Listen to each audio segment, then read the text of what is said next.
Don't let your reasoning stop with reasoning with prejudice. Join me, Deshaun Brown, the host on my podcast, New Equals Reason, in this world where the unknown is happening daily. Starting conversations can change how we reason. Hello, listeners.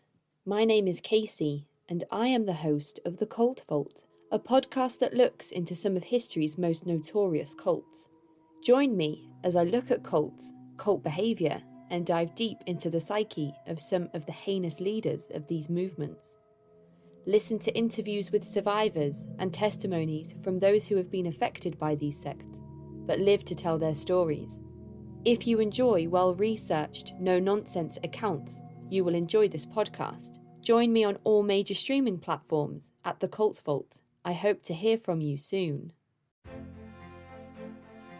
Hello, you're listening to Asia Nirvamanasi on Reasoning with Prejudice, where we debate, discuss, and overthink topics that are sometimes meaningful, sometimes lighthearted, but always interesting. And you don't even have to give us a penny for our thoughts. So today we're really excited to work with our first guest speaker. So Shweta, do you want to introduce yourself? Not really, but guess I'll have to do it. I'm Swetha. I'm Niv's sister, unfortunately.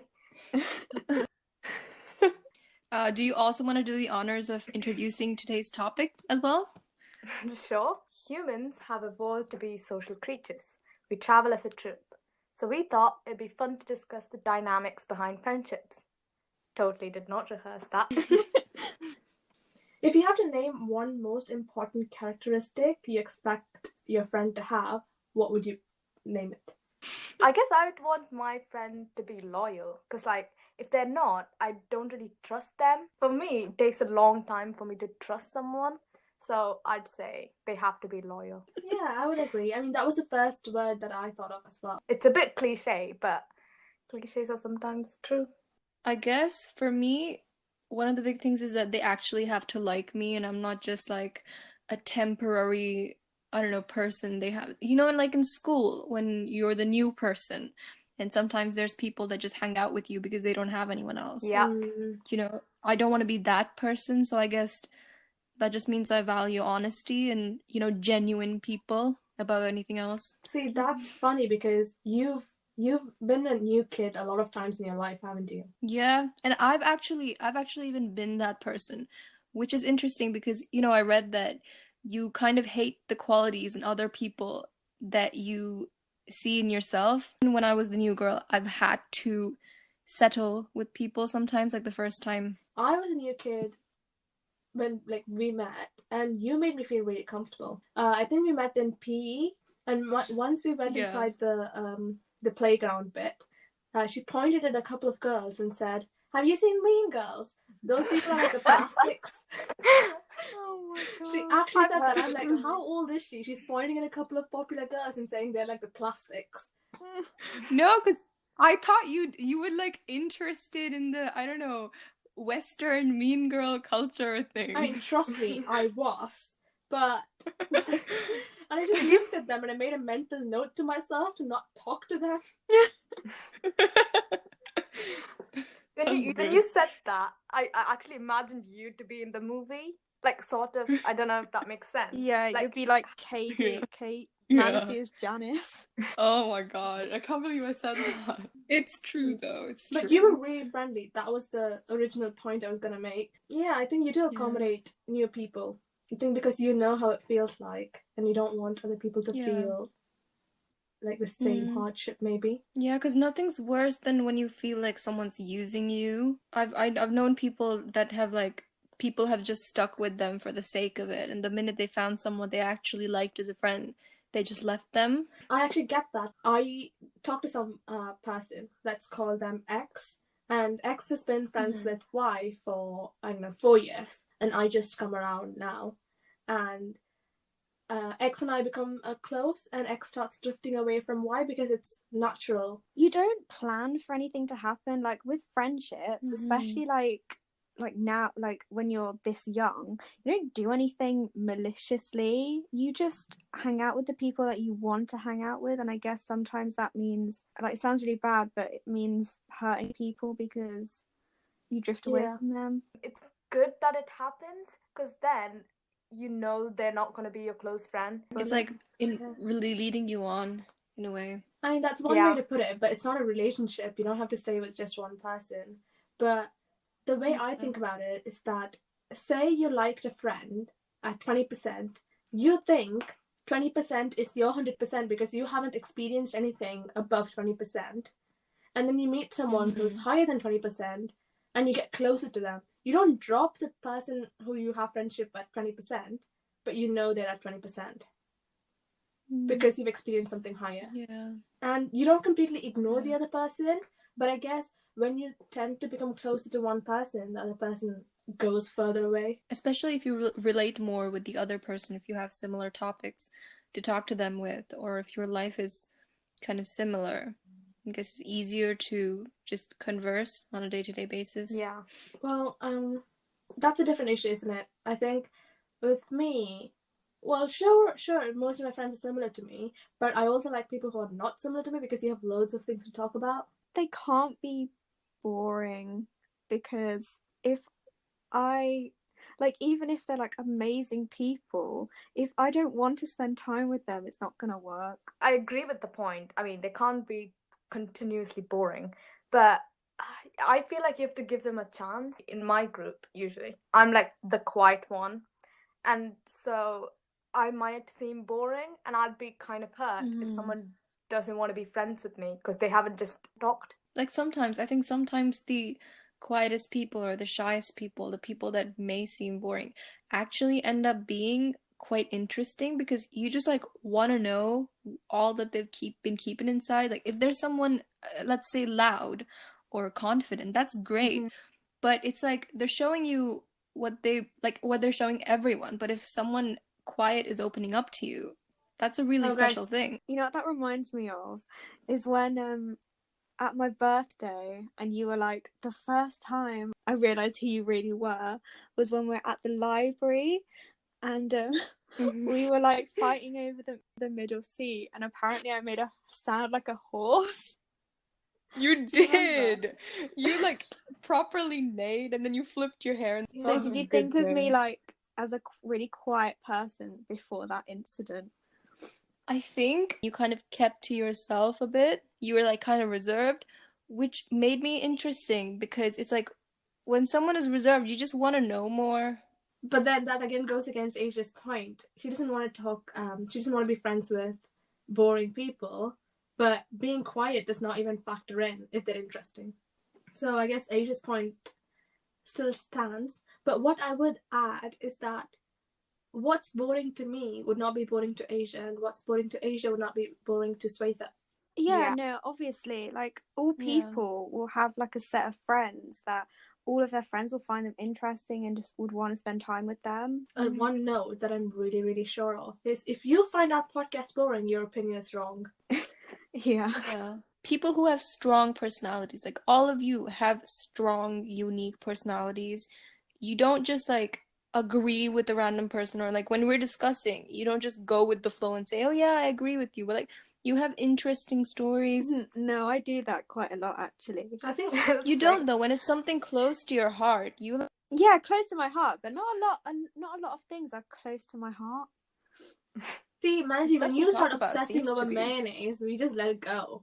Like, we don't argue. I like ketchup better, but I don't argue with you. No, okay, mayo is better. Oh god, she's done. Just how it is. Well, me, I don't like disagreeing with some like topics generally, except if it's Niv. So, yeah. Well, sometimes I do if it's like, if I know I'm right. Manasi, I agree with a strong characters bit. I am usually friends with just strong characters, but I think there's actually a study which shows that once you put someone in a group, and if everyone in the group disagrees or like has a different opinion, you tend to alter your opinion to suit everyone else. Yeah, in We don't yeah, do in that though. psychology, we were doing this. Like there was like an experiment, and they were put in a big group, Yeah. and then people actually conformed even when they knew that the answer was wrong. Okay, so they were like they gave each participant like 2 sticks, and then they gave one normal stick, and then they said which of these 2 sticks best matches the example one, and everyone chose the wrong one. But even because they were acting, and the people who weren't acting just conformed because they wanted to fit in with the group. Yeah. I think you don't do it with the people you generally like and you're friends with. Yeah. But when you're put in a group, you tend to you conform to the norms of the group to kind of gain acceptance.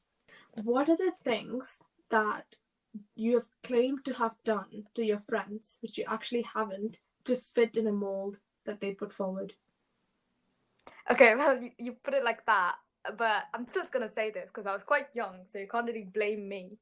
So I was like a child, so bear that in mind. So I think it was the first time I went in a plane, and then my friends were like asking me how it was and stuff, like to explain the journey. And I remember very clearly because it was a small group, and like I was just telling them, and I told them I opened the window of the aeroplane, and I put my head out. Oh my god. I thought it was a plane. And I said the clouds were like marshmallows. Oh my god. And they went into my mouth and stuff. And they actually believed me. And like I had to tell them after like a day I felt bad. So I was like, that wasn't true. You said that to seem superior to your friends. Yeah. Yeah, that's trying hard not to conform because you want to seem special. Yeah. Yeah. So I think conforming for me happens when you're kind of drifting away from a group, because I think like when you change, I guess friendship groups or cliques or whatever you want to call it, you change as a person as well, because the people who you're with, they form you, or they help you grow. So you can't relate as much to the people that you used to be friends with. So this thing happened quite recently when I was talking to my friends, my older friends who I'm not that much in contact with. And we were just talking about like, gossipy stuff, like relationships and everything. And they were like really ahead of me. So they just asked me like, so like what about you? Have you been with anyone, or do you have any crushes? And I was like completely I didn't have anything like right now. Yeah. That sector is completely closed off. So they kept asking me, and I was like, no, there's no one over here that I like. And they were like, no, but there must be someone, like if you had to choose someone in your school, like who would it be and stuff. So I had to lie. Yeah. And I basically said, yeah, there's this one guy that I'm friends with and I like him. And I made up like this not elaborate story, but I kind of extended the truth. And it made me feel kind of bad because I was acting like a person that I don't like very much. Yeah, and after that I texted Nib right away and I was like, I feel really bad because like I hate this person, but I'm acting exactly like him right now. And it's kind of scary. Yeah, but it's completely different because you're trying to reconnect with your friends in some way. That's not your fault. So I think it's like when you're younger, friendships, for me, they seem a bit superficial than they are right now. When you want to fit in, when you want everyone to like you, you're making up stuff. But like right now, with the group of friends that I have, like you guys, it's just real. I don't think I was ever like in a group of friends that I needed to conform to. Like I was always the weird kid who had like maybe one friend or two friends. So I didn't actually need to, I don't know, like all my friends were already like me, so I didn't need to conform. that's lucky. If the group like you're in is shorter, I mean like smaller, then you're less likely to conform. Yeah, I agree. So what's your ideal group size? It depends what you mean by group, because you have like an inner circle and then you have other people as well that you're not as close to, but you like cool to hang out with? A couple of years ago, I was in a friendship group. There was 8 of us, and about 3 of us or 4 of us were like the inner circle technically, but we were close to everyone, and I liked that feeling of a big group. I guess I really felt the saying, the more the merrier. Yeah. I mean, sure, everyone had their flaws, and we had our fights and everything, but everyone was so different in personalities, and it was so fun to hang around as a big group. I mean, that makes sense, but I mean, I've been in both types of groups. I've been in a small one and a big one. And the thing is, with small groups, if you don't like those people, it will be kind of hard because you only have them to hang out with. But if you have a big group, you can even if you don't like some people, you don't have to talk to them as much because it's big, and you can have in a circle, like you said. But from my experience, if I've been in small groups, it's because I like all the people. And if I'm in big groups, it's because there's some people that I like, and then they hang out with people that I don't necessarily like. Like, I've never been in a big group where I've actually liked all the people, so I can't really judge. Yeah, that's true as well. When my big group ages ago was formed, it was because I was with my friends, and my friends brought their friends, and their friends brought their friends, and it just became a big group. It was kind of not gelling well at the beginning, but we ate lunch together every day, all day. Not all day, but every day. And slowly we started becoming closer. You started getting to know everyone. Are you sure the fact that you didn't know everyone or you didn't like everyone doesn't have to do with the fact that you didn't talk to them? Yeah, that's probably it. That's actually a good point. That's something I would do. I think the one thing that I like about big groups is that you can have people for certain things, so you don't have to be close with just one person. So you can go to someone when you're feeling a certain way. If something else happens, you know that there's another person who's there for you. There's people made for you for different circumstances, and you know exactly where to go because it's like a big kind of family dynamic. Yeah, that's a good point you made, because it kind of shows, whether it be it a small group or a large group, each person in the group has a specific function. Yeah, that is true. Also, I haven't answered. I mean, none of us answered the question. My ideal group size would be average, so 3, I would say. I've heard your view sort of sometimes of having 3 friends. Okay, so Shweta, you said your ideal group size is 3 people. So what makes you say that? It's just that if it's a big group, generally what I tend to do is I'm quiet the entire. I mean, during lunch and stuff, I know I'm quiet. I can feel it. I'm I gotta say something, but then I don't really want to because I'm just a shy person.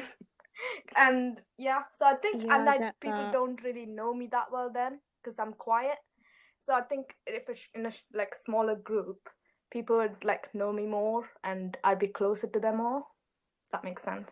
Yeah, when I was in a big group, right, I knew that I was quiet as well. I knew that I wouldn't really join in the conversations as much as I would if it was a smaller group. Yeah. And I remember thinking to myself, I just need to say one line per lunchtime. Oh my god, I've done that. And we still in the group. And I would say my line, everyone would look at me and my cheeks would burn. And literally, it just wasn't good. It wasn't good. Been there. My ideal group size would be big. I don't know exactly how big, but even though it's big, I need to have 1 or 2 people. So 2 people that I'm close to plus lots of people, and I'd like there to be, if possible, a 50-50 balance in gender because it's always interesting to get new perspectives.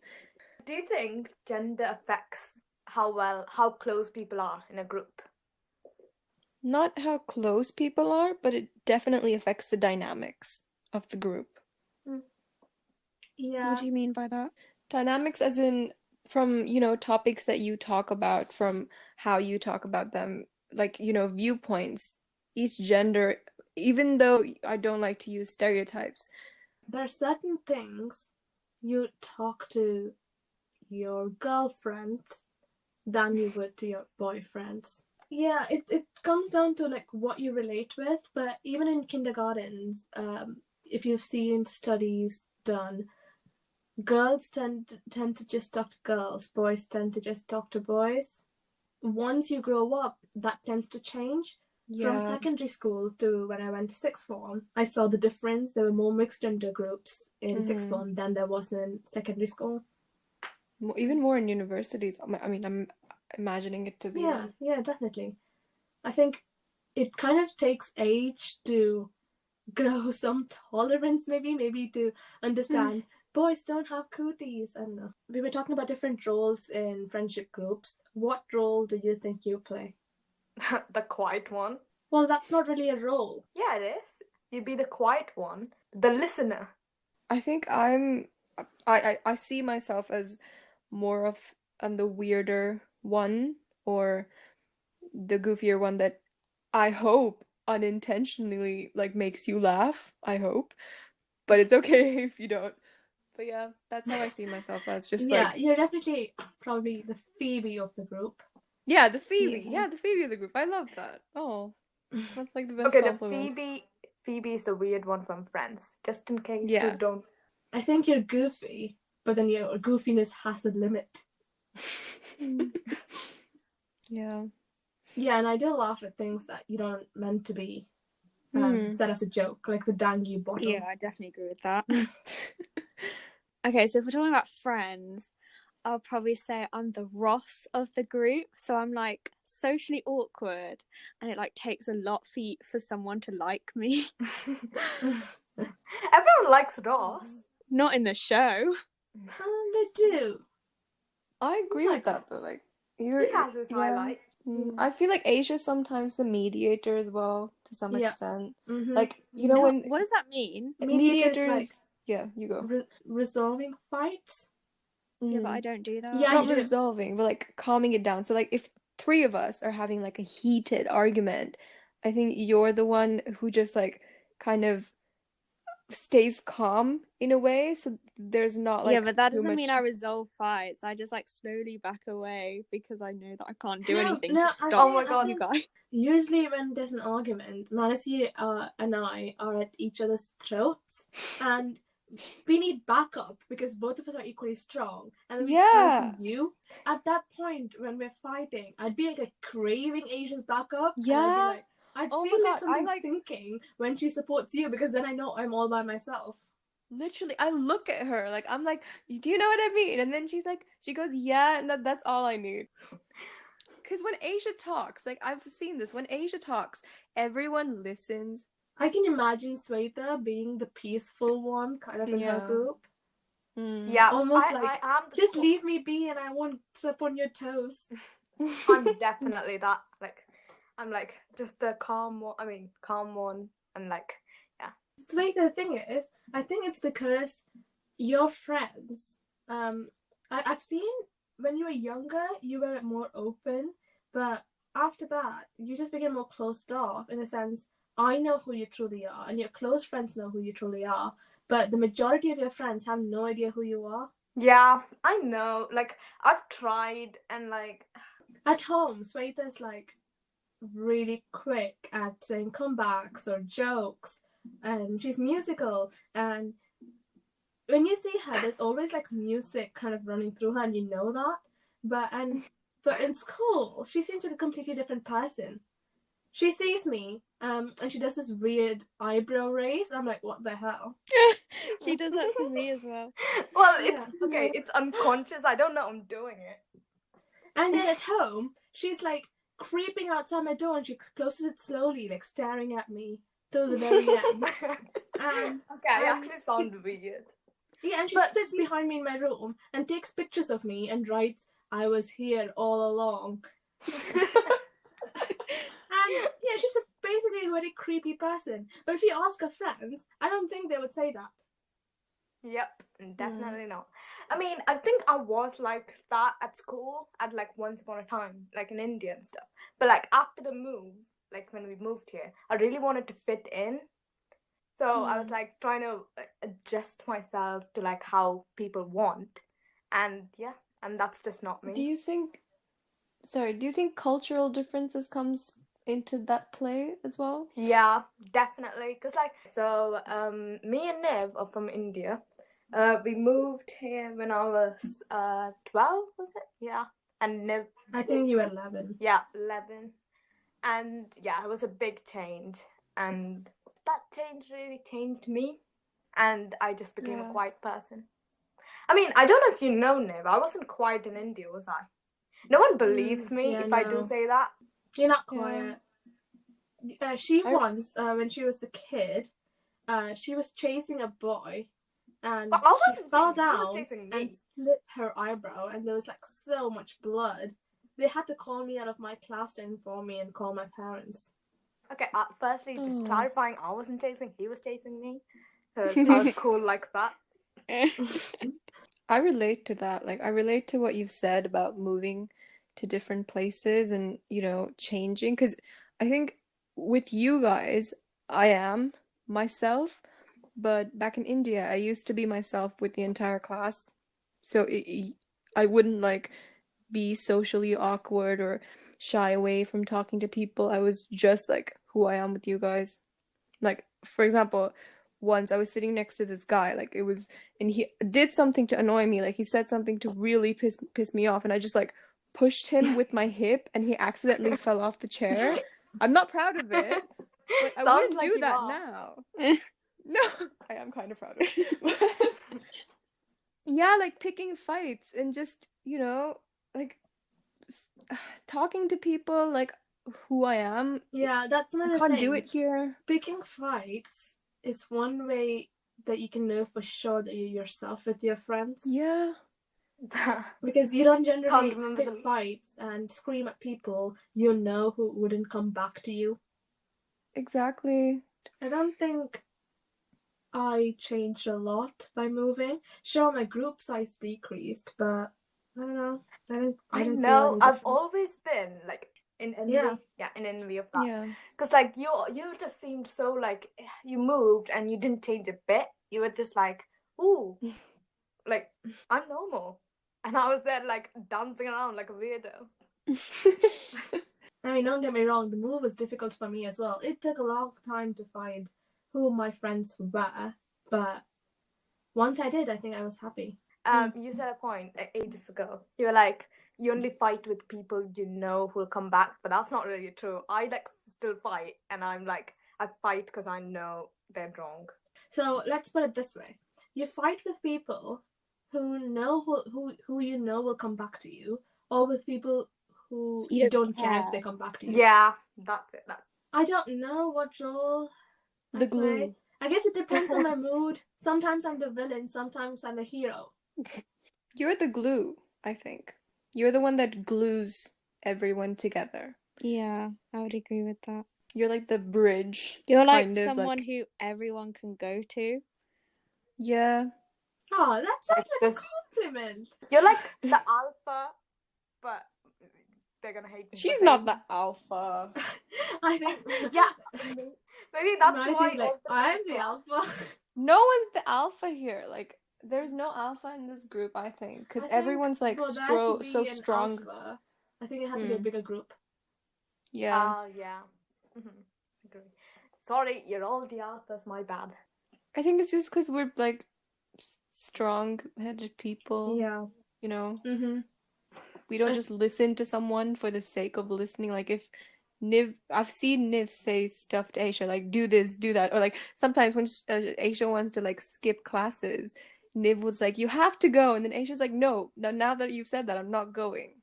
Like, there was an alpha. She's a rebel. If it comes to friends, I'd say I'm Monica. I think you're most like Monica in the whole group.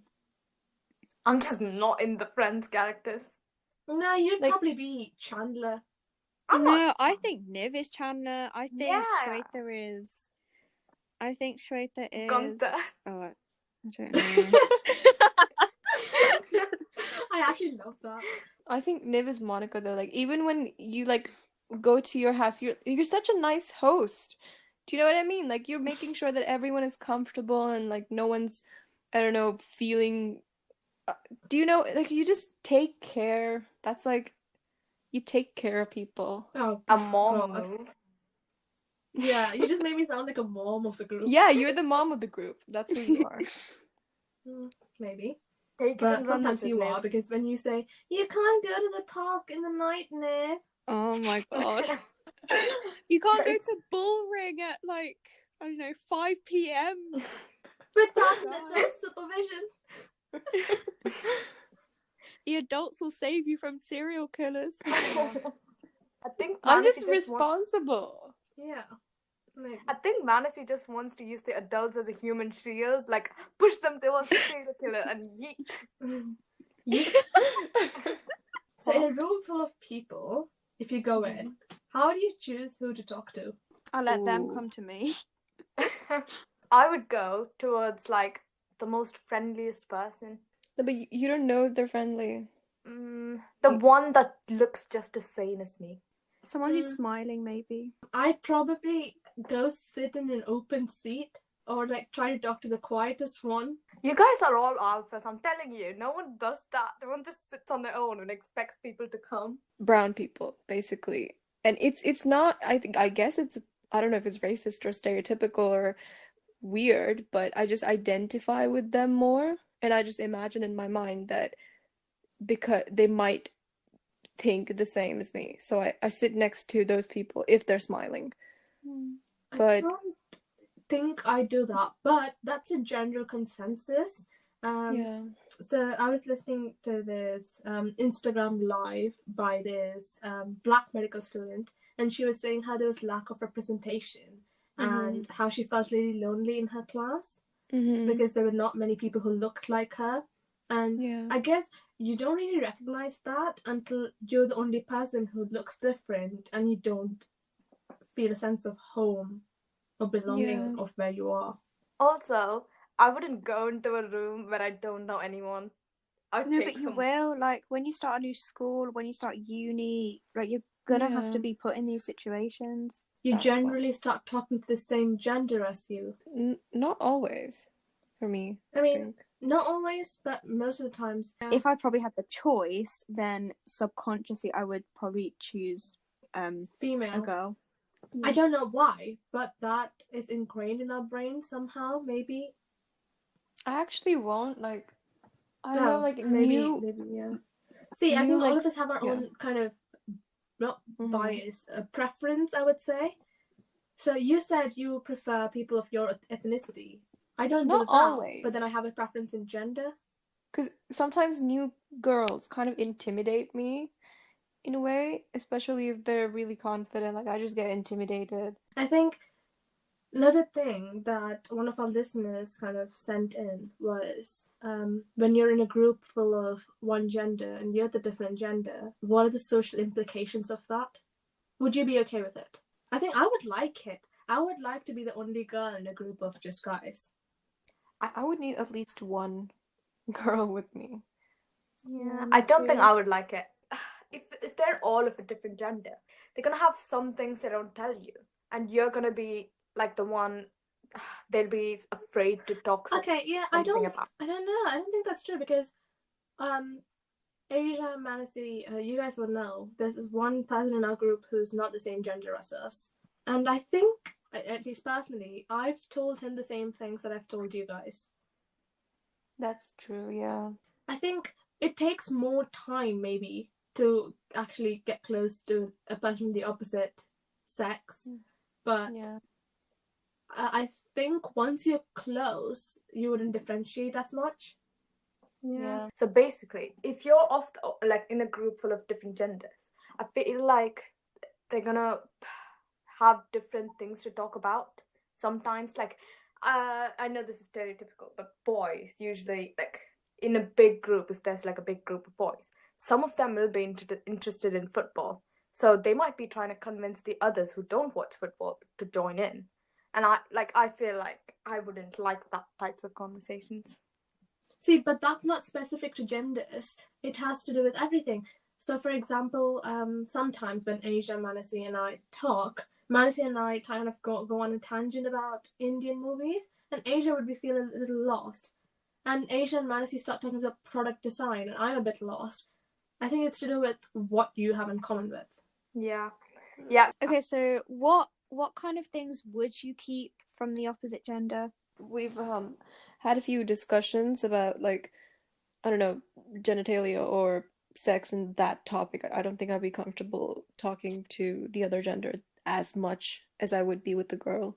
I've actually done that though. Like I've had conversations with someone of the opposite gender about that stuff, and like if they're not being awkward and I'm not being awkward, like I don't mind. Like I don't mind it. Yeah, I think there's certain taboo about those things, but I think it's possible. It depends on how close you are. It doesn't depend on the sex or the gender. Yeah, I agree with that. I think it really has like to do with how much you know the person. And also like how awkward you are, because Sweta doesn't even talk about that stuff with me, and I'm her sister. I mean, should I talk about that with you? You're my sister, the same reason. Yeah, but I mean, to be fair, I don't talk about it with anyone because I'm just awkward. Yeah, you're really awkward. So also it depends on how awkward you are, and it doesn't necessarily depend on how close. No matter how close Shweta gets with a person, I don't think she would ever discuss that. To be fair, I agree with what you guys said about the being close with someone. Yeah. And awkwardness. But I think there are some social implications, like I said, because I think I don't know if you've ever felt this, but when you're a girl in a group full of guys, people tend to look at you differently. Yeah. As in the outsiders. Yeah. They have certain prejudice against you. I agree with that. Like it works like with both genders. If you're like a boy in an all-girls group or a girl in an all-boys group, like that, like socially, people will judge you. Like I mean, I don't know if it's like on purpose or something, but it's quite sad. And they make you feel like someone you're not. So in movies we've seen a guy who hangs out with a group full of girls would be kind of shamed as being a gay person, even though they're not. Yeah. Even if they are, like, why do you have to shame someone for that? And it doesn't depend on who they're friends with. Yeah, that's like really bad. I don't like that when people do that. Yeah, I mean, I know these people, when they're kids, they kind of use that word as a derogatory word. It's not just kids. It's widely used. Yeah. And with girls, you don't really get labeled as a lesbian, but I think you get labeled as being a slag. Promiscuous. Yeah. I don't know, what is this about? Why did we decide this is okay? Well, I don't know about you guys, but I don't think I've ever thought that about. Yeah. No, I haven't either. Like, I have a friend who's a boy in a group full of girls. I would never think that person is gay. I've heard these assumptions from other people, and I just don't think it's okay. Like, yeah. Like, I don't even know where this comes from. Is that the reason why, like, even as a kid, like, you don't want to be seen as that person? Like, so you stick with the people from your own gender? I think that's the reason. That's a really good point, yeah. Okay. I think that was a bit depressing. The truth hurts. Okay. What factors affect how good a friendship is? So we talked about gender as being one. Nive's favorite word, wavelength. Yeah, similarities is a better word, maybe. Yeah. Yeah. You have to connect like a puzzle piece. You need to balance each other out. A puzzle piece. Not balance. That's so cute. That's such a cute way of putting it. What, balancing each other out? No, a puzzle piece that like fits together. I think we've talked about. Is this to do with soulmates? We're talking about. It feels a bit, yeah. I mean, I guess your friends can be your soulmates. When someone says something that might be out of like weird or unusual, the way the other person responds to it, it's really interesting on how they click. Like the conversation flows, or how you can just talk about anything and everything. I think that I don't know how to Yeah. explain it. Yeah, I know How? what you mean. I was listening to this podcast, and the person said, so choose your friends carefully, because in a while, your characteristic would be the average of those people's characteristics. So if you have 5 friends, your characteristic would be an average of those 5. Yeah. So I think you start to adapt into some of the mannerisms of your friends. So you kind of tend to choose people you admire in some sort of way, because you know this subconsciously. Most people, I don't know if I'm always right, but you choose people, and then over a period of time, you start to like be like them. You don't actively think that, but I think that happens. I don't think it's true. Like, I mean, you have a good point, obviously, but like sometimes, like I've been friends with people that were quite mean, and like I didn't choose them knowing that. Like, obviously, you know. Now, yeah, I'm not saying your choice will always be right, but obviously, when you choose friends, you choose a fragment of what they show you, because there's no way since the beginning you know everything about. I agree with that. Because the beginning of sixth form, I was kind of like, because both my friends went to different, um, sixth forms. So basically, I didn't really have a group, and I had a choice between, like, not a choice, but You I think did. you You did have a guys, choice. I did have a choice, yeah. You guys invited me to You sit in got lunch, and I poked. did. Yeah. I had like this thing where I sat with another group for one lunch and you guys for another lunch or something. And then I just chose you guys because I liked you. I think It's it's the just poaching tactics. yeah, Yeah. luring someone in. So what made It's you choose us? you guys were just interesting. Do you know what I mean? Like, not okay. I think you were very curious.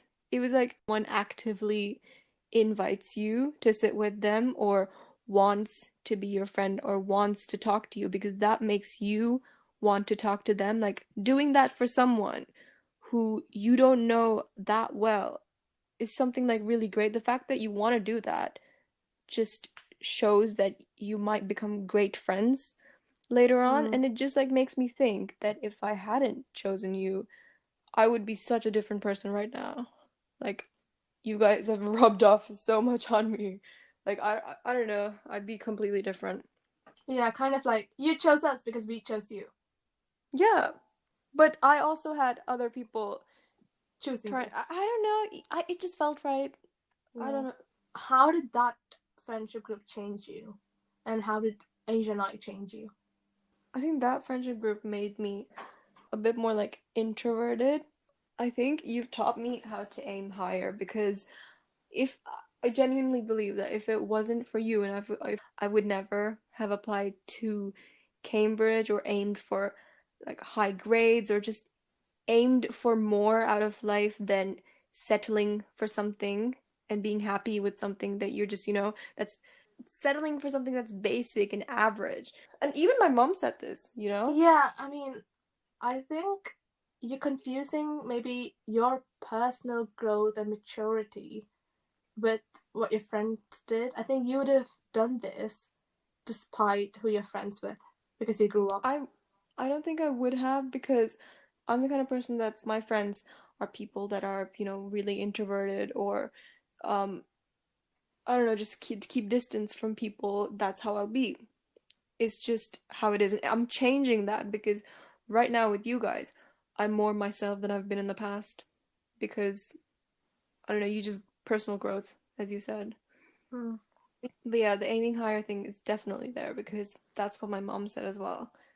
Like I don't know, she just thinks because you guys motivate me so much. You're like, you can do it. Like you can do this. Like this is like nothing.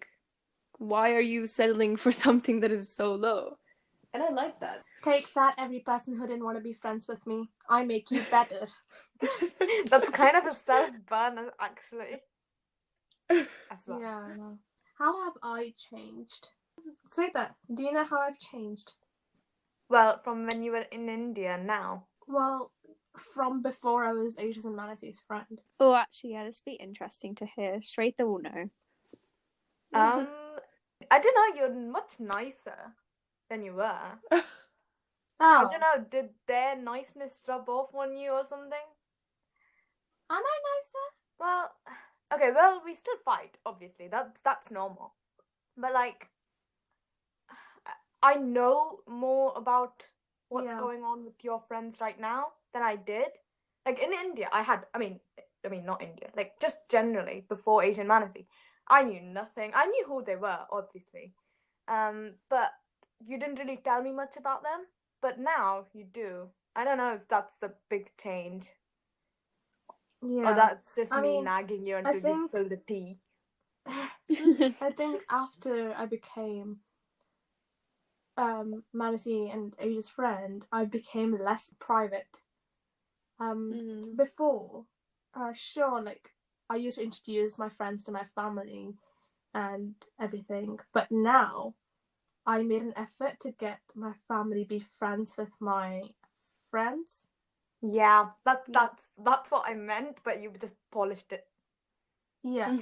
I think I became more I tried to join both my family and friends together, and I made sure I was involved in their family life as well. So I would talk to your parents more, both of your parents, and I would engage. And probably I am nicer because when I do something, my friends before, they gave me unwavering support. But here, if I did something, you guys would just tell me, "What are you doing? Shut up." Just call me out for what I'm doing wrong. Manasseh writes an essay. yeah. Yes. And yeah, I liked that. I think I grew in the way where I became less private and more vulnerable in some way. Yeah, that's true. And I think that makes me feel nice. You guys, like Manasseh said, gave me more freedom to be who I am. Yeah. Like I didn't have to fake anything. There was no need. No. We all know Niv hates making small talk. Yeah. What about you, Asia? I'm sure you're dreading this question right now. I don't think I've changed much, to be honest. I guess it's the same as Manasseh then. Like, now, my friends just push me to do... Well, not push me, more like force me. to do things that, I don't know, I guess, that I would never have done. Peer pressure. With my friends before, I would be peer pressured to do things that are more like frowned upon, and like, don't get me wrong, like we do things that aren't the best, or but I do more things that I don't know, make me more as a person, I guess. Yeah, I think since the first day I met Asia, I've seen her like become more confident. She doesn't I don't think you would ever agree to that because you don't see your progress, but I really felt that. Even when you think about the public speaking thing to the Instagram live, that was just 2 years, and like you've changed a lot. We bring out the best in each other, but also the worst, because we've done some serious stupid crap. No, we haven't. Yeah, we have. We bought hamsters. Actually, without telling our parents, because we turned 18. You guys turned 18. I was a minor. You dragged me into that. You're still stuff. a minor. Oh yeah. Yeah, but basically, I turned 18 first, and we wanted to exercise our newly found power. Most people got tattoos and drank. We got hamsters. And we named the hamsters Hades and Persephone. Okay, that was your idea. It was a good learning opportunity. Yeah, sure. So we just did some stupid crap. I can go on and on, but I'm just gonna stop here for my benefit. What about you, Sweta? How have you changed? Well, all of your changes are really good. Well, it's not their fault, but I don't think my change is that good. What do you mean? Well, okay. From the group before, it's much better. Because in the group before, I was even scared to talk because like I feared like being judged. But here I can like talk, but not as much. But still progress, I guess.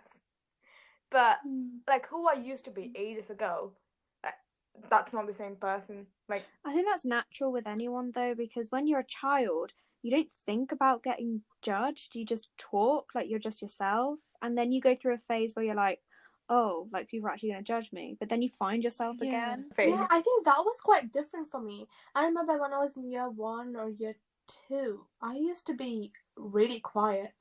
And then year 3 happened, and I was one of the loudest kids in the class. And after that, it was just an uphill climb. I think Shweta, like from my experience as well, this is mostly a phase. Like I know it's easier said than like being true, but for me as well, like I used to be quiet and then I found myself again. I think it's also like the age or where you are at in life matters. Yeah, I'm like so self-conscious of what people think that I just end up being quiet. I'm like, it's best no one's gonna judge me if I'm quiet, but that's not true. Trust me, you won't care. Like I think you won't care in a few years. Yep, hopefully. You know, studies tell us that we're terrible judges of friendship. Apparently, most of us think that it's a two-way street, but how you feel about a person is completely different from what they feel about you, and you misjudge. You might call someone a friend, and they may be like, "Ugh, no, you're not." Really, Niv? That's very helpful. Thanks. Well, no. I think it goes two ways because someone might consider you as their friend, and you might think, well, I'm glad they think I'm their friend, but they're just a company. They're not a friend, or I don't really like them. Like I hate them. Stuff like that. Yeah, I agree. But I don't really do that with a lot of people. But I do that though. I mean, you kind of have to do that. If someone thinks you're friend, you're their friend. You can't just like tell them you're not. Yeah, but then you're nice, and then you go along with it, and then you say, oh, okay, we are friends. But in your head, you're not. So if you think that, then how many people think that about you? What if I'm not really your friend? You're not. You remember too much to not be. Yeah, you'd have to pretend an awful lot, and I don't think anyone would like have the motivation to do that, especially when it's like with me. Like you don't have that. No one would have the motivation to pretend to be my friend, literally. Can you take? Oh, that's actually pretty funny to be fair, because I would say the same thing. Because I'm exhausting. I know people who stay with me really want to stay with me. That's a good point you said. Like, what if we discuss how like to stay friends? Like, I don't know, because you talk about this a lot now. Oh yeah. You don't like it when you just like people just break it off with you. See, I think with that, I'm just messed up in that way because I can't let go and I can't move on, and I struggle to accept that a friendship has come to a natural end. And I always fight for like to prolong their friendship, and I sometimes I take pride in that. So my longest friendship, it's 11 years, going on 12, I think. And yeah, sometimes distance kind of comes into play, where because I moved from a different country, it's hard to meet up or to schedule a video call when both of us are free with the time difference and everything. But despite all that, the text and the technology allows you to stay friends, so there's no excuse, And like the people I choose, I think I become really close to them because I chose them and they're my friends. I can't let that go. Yeah. You make it sound like it's a Hogwarts choosing ceremony. Yeah, but I did. So yeah. What about when like because you said that sometimes the effort is one way, like the other person doesn't want to keep in touch, and that always like puts me off. That's like not a deal breaker. I'll fight a bit, but not too much because I don't want to seem like I'm begging for their friendship or just like desperate, because it's just like a point of your ego or self-worth, Mm-hmm. I agree. It happens sometimes. Yeah. So I told you I was in a group of 8 people, right? Mm-hmm. I tried with all of them, but I think only 3 people remain close to me, and those 3 people are the people who constantly put effort as well, because it takes 2 to make it work. Yeah. What about you, Asia? I have no experience to go off, but I don't see ever like stopping talking with you guys, if you know what I mean. Yeah. If something comes to a natural end. So I keep imagining what I'll do when I'll go back to India. You know, we won't relate on much, like most of the stuff that we do right now, but I can just imagine sending you guys like voice notes of just like, because if I'll be too tired to type, I'll just like sit on my bed and just record a huge like 1 minute or like 3 minute voice note or of like stuff that happened or stuff that annoyed me, the part that you guys know about me, just like communicating that way, because even though the time difference will be different, like right now we all have the same schedule. I can just imagine myself doing that, and it makes me feel really happy because I can have someone to talk to that way, even if they're not in my life presently. See, that's really sweet, because I always tell, I don't know if you remember, but it's almost like I'm a human diary of both of your lives, and Sweta's life, but then I've always been Sweta's diary. You can ask me something about yourself and I would know. Like, even when we have the podcast and I ask a question, I know the answer, so I give you the answer, and you're someone I'm like... and you remember most of the things that we don't remember. Yeah. Literally. I think that's really sweet. I would really like that. I would love I'd people expect who you do guys that. to do the same. Like, I'd want to hear. Trust me, I will have a lot of rants. And Literally. all of us can just get together in the night and play Ludo. Yeah. And I would be your kids' godmothers and then bridesmaids at your weddings and stuff. Shweta's like, cringe. Yeah, you read my mind. Just kidding. It's nice. Yeah, it's nice you guys are doing that. Yeah. And I've never really felt this kind of way before. Like, I've told you guys before that I don't really end up staying in touch with people. But with technology and the fact that you can just leave voice notes, leave big, huge paragraphs at any time is so convenient. See, and there is absolutely no excuse, because if friends grow apart, it's because of them, not because of the inability.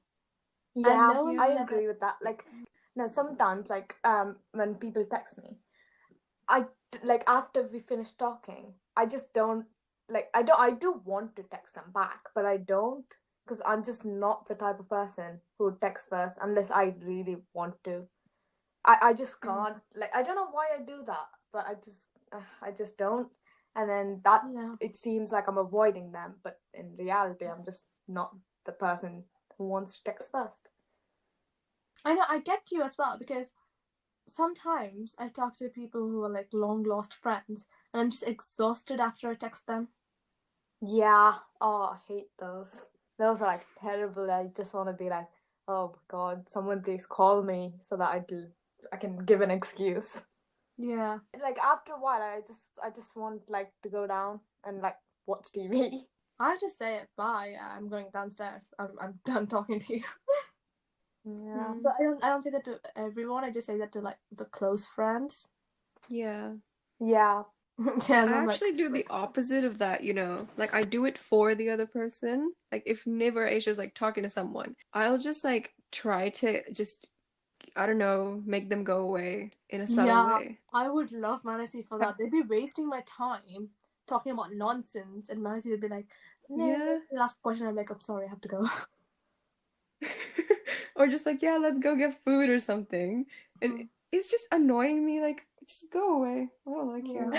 When people say they're busy, they're not busy. They just don't want to spend time with you. That's what I do. I just say I'm busy to people, but I'm actually not. I am busy.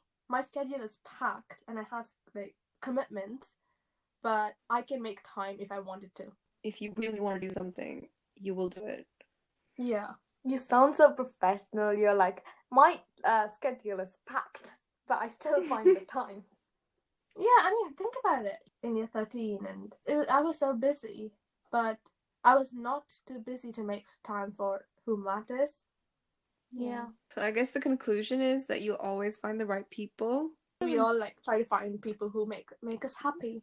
Yeah, we all try to find people happy, and like I like to believe that one day or another we're gonna find those people, and I feel like I found those people, so that's good for me. But yeah, it's just thank you. And even if you don't, if you're content with who you are, I guess it truly does not matter whether you have a large group of friends or a small group of friends. Yeah, like what you said about human diaries, I think that's a really nice way to think about it, because even if you've been friends for 5 years or 2 or 10, you're always gonna like leave a mark on them, like how you leave marks on places. Like the bridge in Paris where you lock, like you write something on a lock and then you lock it to the bridge. Chuck the key. It's like, yeah, and then you throw the key into the water. It's like you're forever like made your mark on people, and you've like moving through life, just meeting people, making an impression on them, changing their lives. And it's just beautiful to think of it that way. Yeah. And that's a good note to leave it at. Thanks for listening. You can follow us at Reasoning with Prejudice on Instagram. You can listen to us via Apple Podcasts, Spotify, YouTube, Google Podcasts, Stitcher, Red Circle, and Radio Public. Tune in to our next topic, which is on what happens when you die. We explore different theories and talk about our beliefs as usual. You've been listening to Reasoning with Prejudice with Niv and Manasi and Asia. And don't forget me, the guest master. That's it up.